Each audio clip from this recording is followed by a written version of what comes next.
Chapter 44, Slander. Hold on here. Yeah, never mind. The malicious word of the slanderer is like a barbed and poisoned dart and swifter to destroy than the whirlwind. The slanderer casts down the good works of men with the tempest of his vile breath. His spite undermines the peace of households, and his tongue builds temples of deceit. The mouth of the slanderer is like a cesspool from which nothing comes forth but bad smells. The tongue of the scalamonger is like a maggot. It spreads rottenness where once all was wholesome. It hatches the filth upon which it feeds. Filth begets filth, and while bewailing its existence, the slanderer and scalamonger fill their bellies with it. The utterances which pour from the mouth of the slanderer are hornets bent on harm and destruction. He is the father of lies, the servant of wickedness. He is the evil ferryman of whom our fathers spoke. Cast out the scandalmonger from among you. His thoughts hunt in the midst of dark places, and what he brings forth are the ingredients of mischief and woe. His tongue is the whip that lashes the graceful back of gracious truth.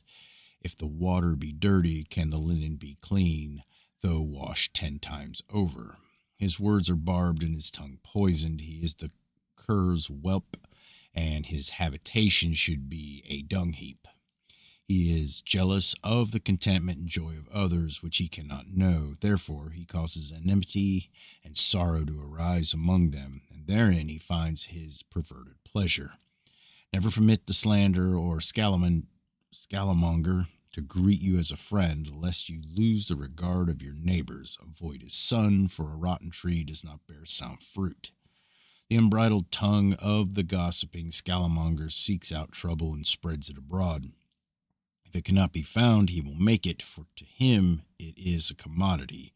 Treat him as a worm beneath your feet, and let his words be as the buzzing of flies in your ears. The venom of a serpent remains potent until the beast is dead, but the venom which drips from the tongue of a slanderer persists long after earth has been relieved of his burden. Turn your just wrath upon all men of evil, for there is a limit beyond which forbearance cannot go. He of the spiteful wagging tongue will run from you like a mangy dog before reproof.